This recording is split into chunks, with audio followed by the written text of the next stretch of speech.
Bonjour et merci d'être avec nous pour ce nouveau numéro de Tous Frères. Aujourd'hui, on vous invite à vous souvenir, car c'est aussi faire justice aux oubliés de l'histoire, comme se souvenir de l'engagisme indien en rendant hommage à des milliers d'hommes et de femmes venus d'Inde après l'abolition de l'esclavage. Ils ont notamment travaillé dans les plantations de canne à sucre après avoir traversé les océans en apportant leur culture et leur foi. Alors, que reste-t-il de cette mémoire ? À La Réunion, rencontre avec une association qui chaque année honore ses engagés. Entre moments de recueillement et de transmission, l'important est de faire mémoire, un temps d'unité où différentes générations se rencontrent pour ne pas oublier. Notre portrait nous emmène en Martinique à la rencontre d'Axel, président d'une association. Il s'engage à faire vivre la culture tamoule et à la transmettre à la jeune génération. Pour lui, se souvenir, c'est un devoir de cœur.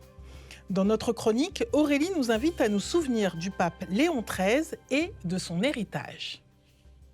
Se souvenir de l'engagisme à La Réunion, comme dans l'histoire de ces destins qui ont façonné l'âme et la diversité culturelle de l'île.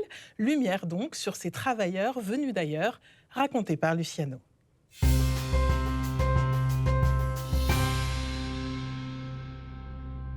Se souvenir de l'engagisme indien à l'île de la Réunion. Remontons le fil du temps et allons à la découverte des 3 périodes clés de cette émigration de travail.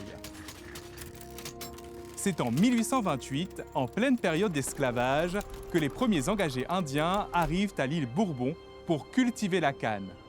Le contrat est clair, 10 francs de salaire mensuel, nourris, logés et liberté de culte. Un retour en Inde est possible après 3 ans. Une vraie opportunité qui cache une dure réalité. Fait unique au monde, ils travaillent avec les esclaves et sont bien souvent traités comme eux. Même s'ils sont officiellement libres, ils ne peuvent quitter les plantations qu'avec une autorisation de leur patron. Au moindre écart, ils sont durement châtiés. Beaucoup d'engagés se rebellent et portent plainte. Face aux abus, les autorités indiennes interdisent en 1839 cette émigration. Le 20 décembre 1848, l'esclavage est aboli à La Réunion. Les colons cherchent une main-d'œuvre plus facile à contrôler que les nouveaux affranchis. C'est le début de la migration des comptoirs avec les établissements français de l'Inde. Les promesses sont les mêmes. Le salaire passe à 12 francs 50 par mois pour une durée de 5 ans. Mais la réalité, elle, est encore une fois tout autre. Les logements sont exigus, les paiements de salaire non réguliers, la nourriture insuffisante et les retours en Inde parfois retardés, voire impossibles. En 1854, les Antilles françaises veulent des engagés indiens. La Réunion va devoir partager et chercher de la main-d'œuvre ailleurs. En 1860 est signée une convention entre l'Inde britannique et la France. Le contrat proposé est le même qu'en 1848, mais avec un contrôle renforcé des autorités britanniques, notamment par l'installation d'un consul britannique à La Réunion. Après enquête, en 1877, le gouvernement britannique exige une amélioration des conditions de vie et de travail des engagés indiens. Il voudrait même venir sur place pour contrôler. Mais ça, les colons refusent. La convention franco-britannique est suspendue en 1882. En un siècle, ce sont 117 813 engagés indiens qui ont travaillé à La Réunion. Il est important de se souvenir de ces hommes et de ces femmes au destin bouleversé. Et c'est bien pour cela qu'on en parle encore aujourd'hui. Et nous allons continuer à en parler avec vous, Aurélie. Bonjour. Bonjour Muriel. Nous allons direction l'île de la Réunion. C'est notre première halte du côté de la Grande Chaloupe, Saint-Denis ou encore Saint-Paul. Exactement Muriel. Alors plus de 110 000 Indiens sont arrivés à La Réunion dans le cadre de l'engagisme. Chaque année, un hommage est organisé dans ce lieu symbolique. C'est le Lazaret, l'endroit où ils ont dû poser leurs valises avant d'être envoyés dans les plantations où ils devaient travailler. Et nous avons rencontré l'une de leurs descendantes. Tout à fait. Regardez, c'est Elsie, descendante d'engagés. Elle est juste là. Malgré les difficultés, elle a pu retracer la route de ses ancêtres, notamment grâce au monsieur qu'on voit ici. C'est Selvam Shanmugam, très connu à La Réunion, notamment à travers son association Tamij Sangam, avec Tamij qui signifie tamoul et Sangam, rassemblement. Comment se souvenir de ceux qui nous ont précédés pendant l'orgagisme? Pourquoi leur histoire est-elle si peu connue et comment y remédier? Reportage d'Alexandre Timard.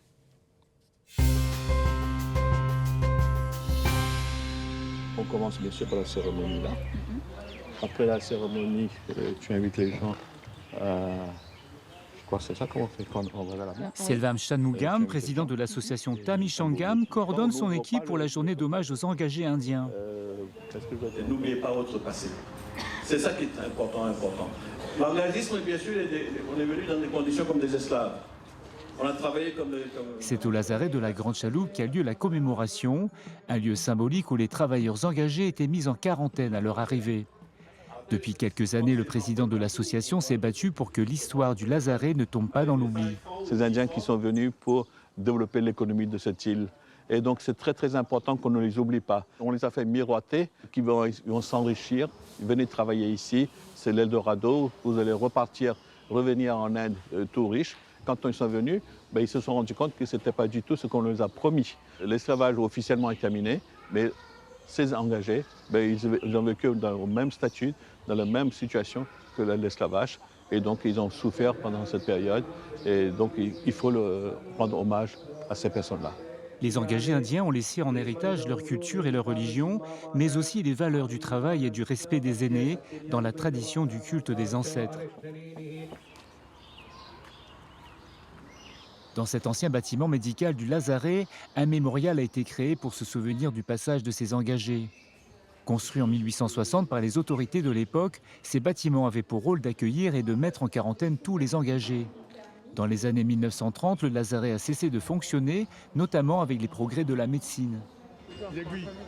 Elsie, coordonnatrice de l'événement, a découvert récemment qu'elle est la descendante d'un de ces engagés indiens. Je sais que mon ancêtre est passé ici. Il est arrivé en 1862. Il s'appelle Virinkali. Ce qui me touche particulièrement avec ce lieu, c'est que je sais que les conditions étaient difficiles. Il a été mis en quarantaine avant de commencer sa vie à La Réunion.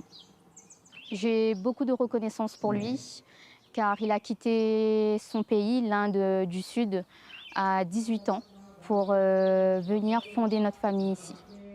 L'histoire de la famille d'Elsie n'est pas exceptionnelle. Toutes les familles réunionnaises d'origine indienne ont le même vécu. Pour honorer et se souvenir de tous ces engagés indiens arrivés sur l'île, une cérémonie en hommage à Shiva est donnée par le Poussari Alexis.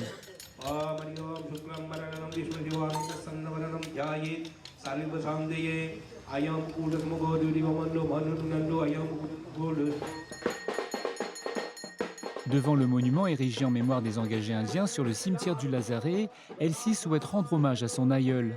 Sa famille comme sa sœur sont sensibles à sa démarche. J'ai un projet qui va bientôt voir le jour, qui est de rendre hommage à mon ancêtre, Virinkali. Beaucoup d'émotions et de fierté. Et ça donne de la force, de la dignité et un sentiment aussi d'appartenance. Ça donne aussi une sorte de devoir, le devoir de transmettre cette mémoire aussi à nos enfants et de continuer à les honorer, nos ancêtres, parce que c'est grâce à eux, grâce à leur sacrifice, et qu'on est là aujourd'hui. Sans eux, on ne serait pas là. Après la cérémonie au Lazaret, Elsie se rend aux archives départementales de La Réunion.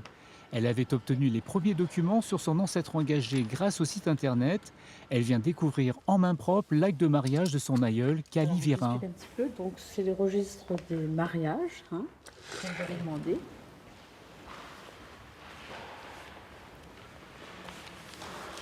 Le sieur Kali Virin, porté à la matricule générale sous le numéro 87 745, et la demoiselle Valiamé Mariaille, lequel nous ont requis de procéder à la célébration de leur mariage. Je ressens une grande émotion.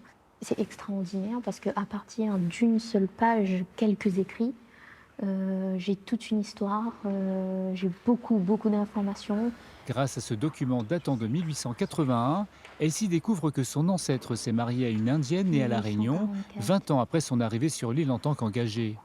Il a décidé de se marier ici, il est toujours ici, alors que, d'après l'histoire des engagés indiens, les contrats duraient 5 ans. Donc cela montre qu'on a envie de construire sa famille ici. C'est très important pour moi parce que je retrouve mon identité. Je suis fière aujourd'hui d'être ce que je suis.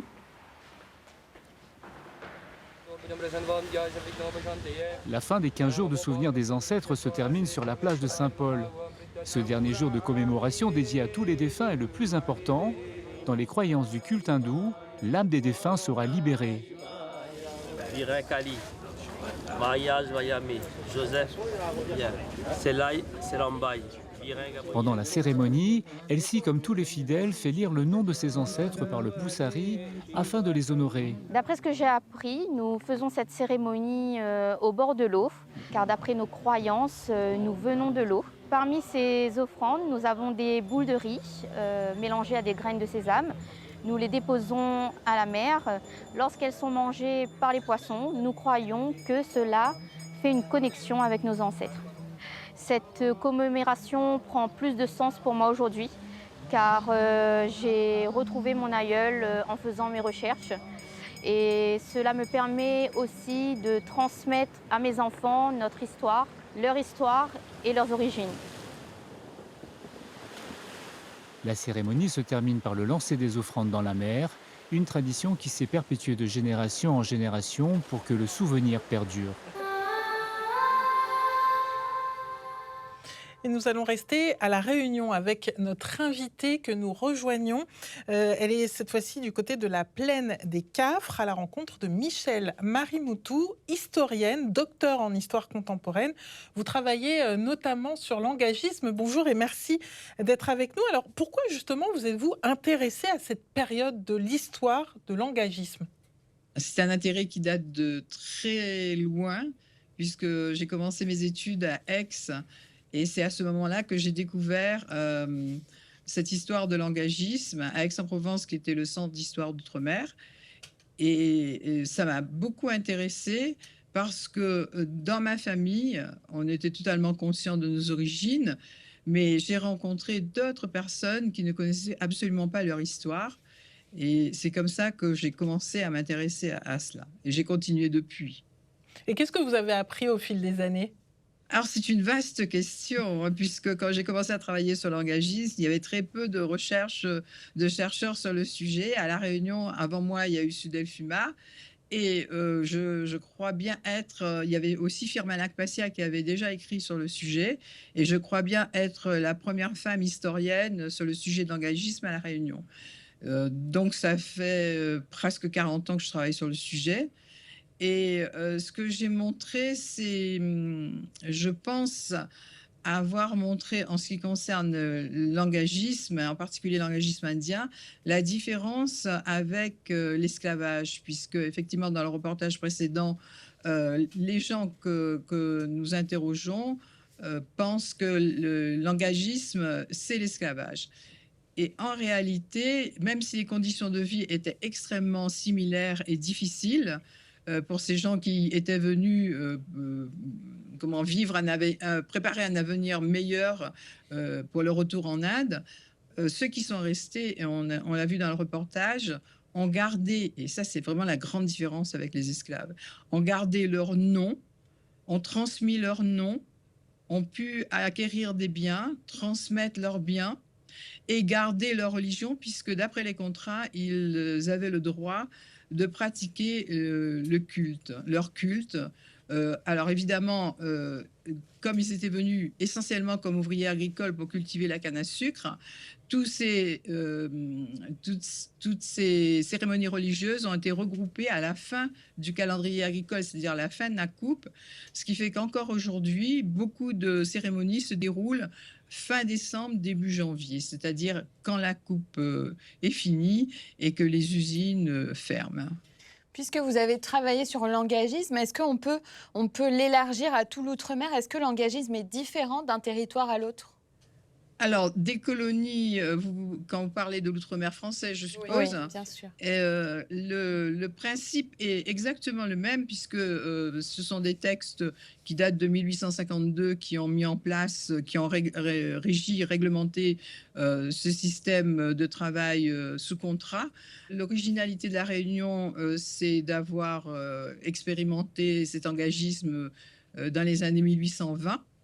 Donc, en même temps que l'esclavage, alors que, par exemple, dans les Antilles, on va attendre l'abolition de l'esclavage avant de faire appel à cette main-d'œuvre engagée et qui arrive en Martinique, en Guadeloupe, à partir de 1853 à 1854 et qui ne va concerner que l'Inde à partir de la Convention de 1861, où on va voir arriver exclusivement des Indiens aux Antilles. On parle de la période de l'engagisme à La Réunion, mais elle n'a pas concerné que les Indiens. Il y a également des Chinois. Est-ce qu'ils avaient le même contrat? Est-ce que c'était sensiblement la même chose ou pas du tout? J'élargis un petit peu avant de répondre à votre question. Dans le monde entier, on étudie l'engagisme, puisque l'engagisme, c'est un phénomène qui concerne plus de 5 millions de personnes dans le monde entier, pas seulement dans les colonies françaises. C'est un phénomène mondial qui concerne donc toutes les colonies qui ont eu besoin de main-d'œuvre et dont la principale source était l'Inde.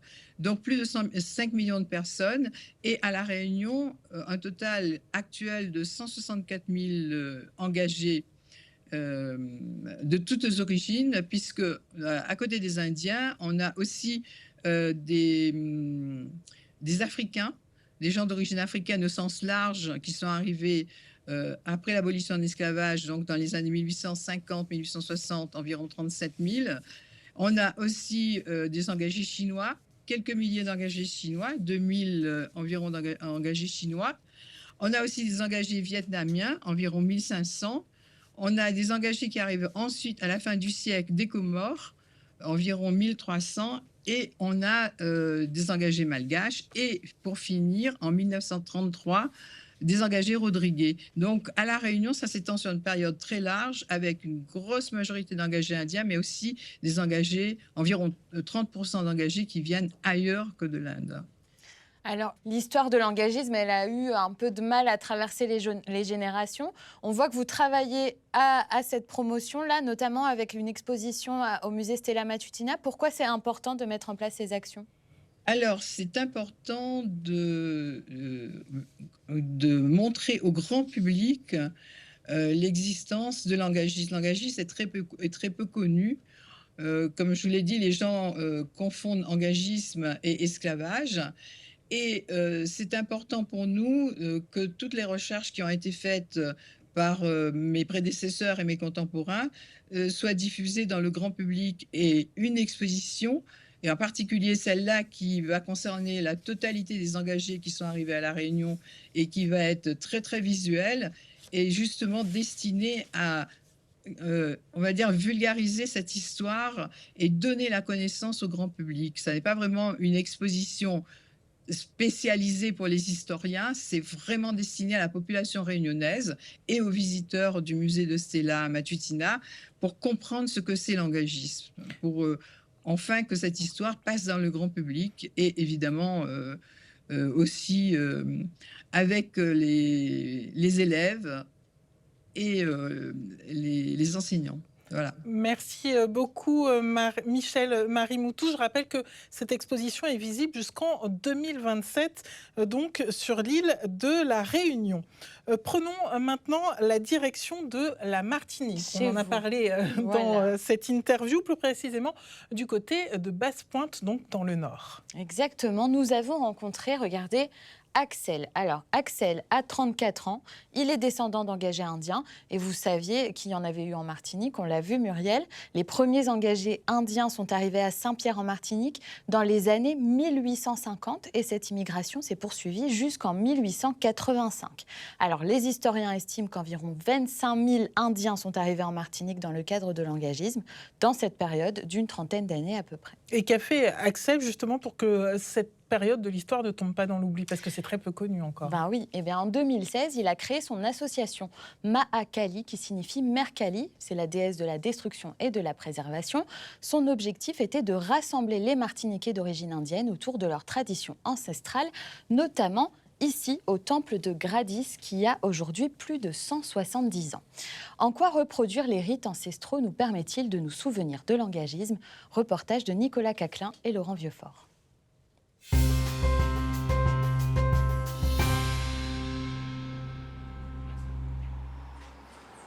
Je me suis vraiment intéressé à l'histoire de la communauté indienne, enfin l'histoire des engagés indiens, depuis ma plus tendre enfance. Dans mon enfance, c'était difficile d'avoir accès à des informations. C'est-à-dire que même dans ma scolarité, à aucun moment on n'a jamais parlé des Indiens de cette partie-là de notre histoire. Et suite à l'abolition de l'esclavage en 1848, il a bien fallu remplacer les esclaves affranchis dans les exploitations. En Inde, il y a eu pendant une certaine période, bon, on va dire des campagnes de recrutement, fait un peu à la façon coloniale.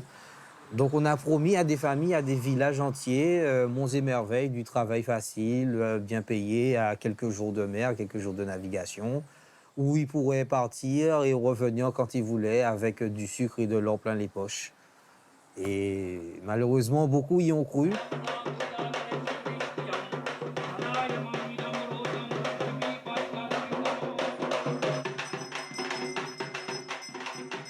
En ce moment, nous sommes au temple de Gradis, à Basse-Pointe. Pour nous, en fait, c'est surtout un moyen quand même à la fois de nous souvenir de nos ancêtres, mais de nous inscrire quand même dans une continuité. En fait.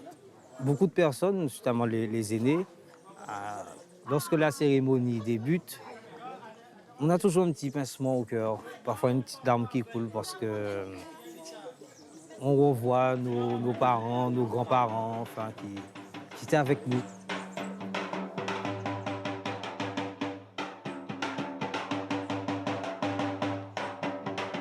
Notre culture, elle a quand même dormi pendant des décennies.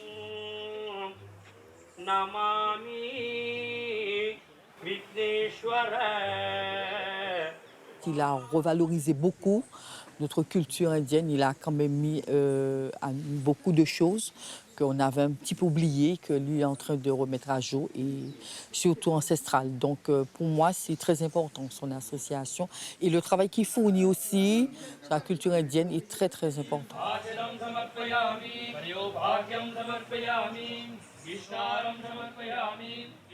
Le fait d'officier, de participer, d'organiser des cérémonies, des rituels, pour moi, c'est merveilleux. Il faut dire que beaucoup d'Indiens sont morts dans des conditions assez pénibles quand même. Ils ont beaucoup souffert, ils ont beaucoup galéré. Et en entretenant ce patrimoine, cette culture, cette coutume, ce folklore aussi, cette tradition, cette religion, c'est une façon pour moi de leur rendre hommage aussi, hein, d'une certaine façon.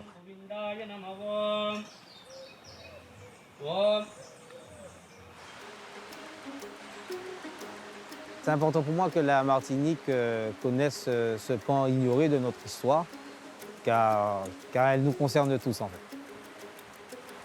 Donc cette génération-là, elle s'intéresse, il faut leur donner ce qu'il faut, il faut leur donner du contenu sur les réseaux sociaux, etc., qui puisse leur permettre de découvrir et de connaître un peu plus leur histoire, de leurs ancêtres, de leurs coutumes, etc. Et dans la chronique de cette semaine, Aurélie, nous avons choisi de nous souvenir du pape Léon XIII, qui a eu le 4e plus long pontificat de l'histoire de l'Église. Tout à fait, Muriel. Regardez, Léon XIII, il est juste là. Alors, il a été élu pape à 67 ans en 1878. Il le restera jusqu'en 1903. Plus de 25 ans de pontificat, et il est considéré comme le pape qui a fait entrer l'Église dans l'ère moderne. Et quels sont les grands thèmes qu'il développe ? Alors, regardez, il développe notamment le lien entre la science et la foi. Dans une encyclique en 1893 nommée « Un Dieu très prévoyant », il encourage notamment l'étude des Saintes Écritures, une étude scientifique faite par des professeurs chrétiens pour répondre à une certaine lecture qui remettait en cause l'autorité de la Bible. Il demande également une réforme des séminaires qui devront former des prêtre, cultivé et instruit sur la doctrine de l'Église pour permettre aux religieux de mieux dialoguer avec le monde moderne. Il va également soutenir la création d'instituts de recherche catholiques, notamment avec la fondation de la Specola Vaticana en 1891. C'est l'Observatoire astronomique du Vatican. Et le pape Léon XIII est aussi le père de la doctrine sociale de l'Église, c'est ça? Tout à fait, Muriel. Alors la doctrine sociale de l'Église, déjà, c'est l'ensemble des principes moraux et spirituels qui permettent d'organiser la société. On en est là. Elle naît officiellement en 1891 avec l'encyclique Rerum Novarum, les choses nouvelles en français. Léon XIII y aborde les 3 grands thèmes que développe aujourd'hui l'Église dans sa doctrine sociale. Regardez, c'est la dignité humaine, la solidarité et le bien commun. Sur la dignité, Léon XIII dénonce la condition des salariés pauvres en demandant pour les ouvriers un salaire décent. Il propose même de donner un jour de congé hebdomadaire, ce qui n'est pas du tout le droit universel de l'époque. Et puis il insiste sur l'importance d'une solidarité qui repose sur la charité chrétienne en encourageant la coopération entre les différentes classes sociales. Sur la question du bien commun qui regroupe les 2 précédentes, il insiste sur l'épanouissement de chaque humain qui mène naturellement au bien universel. Et donc Léon XIII a œuvré, je pense, également au bien commun. Tout à fait. On a regroupé ça avec Sylvie, notre infographiste, sous le thème de l'amitié. Dans la diplomatie, il écrit 2 encycliques consacrées à la paix et au respect des droits des nations. Il a notamment fait des appels au gouvernement européen pour limiter les guerres coloniales. Le petit drapeau blanc que vous voyez juste ici, c'est pour sa démarche de réconciliation avec la France dans un contexte très anticlérical. Il publie une encyclique destinée à rétablir le dialogue, la très noble nation française. Enfin, il encourage le dialogue œcuménique en échangeant régulièrement avec les nations protestantes comme l'Angleterre ou l'Allemagne et en proposant des travaux bibliques communs à toutes les églises chrétiennes. En résumé, le pape Léon XIII a œuvré toute sa vie pour maintenir l'Église dans la modernité. Se souvenir de son pontificat, c'est aussi se mettre dans les pas du pape Léon XIV pour mieux comprendre l'Église d'aujourd'hui et l'inscrire à nouveau dans l'avenir. Merci Aurélie. Et pour aller plus loin, nous vous proposons ce livre, La Turquoise, l'aventure des Réunionnais d'origine indienne. L'auteur revient sur l'histoire de ce voilier qui a quitté un petit port de la côte est de l'Inde. C'était en 1828. À son bord, 15 travailleurs, destination l'île de la Réunion. Et vous pourrez retrouver toutes nos émissions sur notre site internet avec des contenus sélectionnés par la rédaction. On vous attend aussi sur les réseaux sociaux de Tous Frères. Alors c'est vrai que cette histoire, elle est très peu connue en Martinique. En tout cas, j'en ai pas beaucoup entendu parler. Ma grand-mère me disait que sa mère, donc mon arrière-grand-mère, était descendante justement indienne. Elle avait des cheveux longs jusqu'au sol, etc. Ouais, oui, comme moi, même histoire. C'est vrai, mais en fait, j'ai pas trop connu parce que comme elle est morte jeune, mon arrière-grand-mère, l'histoire a été oubliée. Moi, je sais, pareil, que mon arrière-grand-mère venait de Calcutta. Ma mère me décrit ses longs cheveux noirs. Moi, je ne l'ai pas connue. J'aimerais pouvoir me construire un souvenir, d'ailleurs. Et Elsie, qu'on a vue tout à l'heure dans le sujet, elle me donne des idées parce que peut-être que ce souvenir, ça va être la recherche que je vais faire et je vais peut-être trouver des choses. Et vous allez pouvoir transmettre. Tout à fait. Merci beaucoup de nous avoir suivis, en espérant que cela vous aura inspiré à vous souvenir, vous aussi. Belle semaine à vous et à bientôt.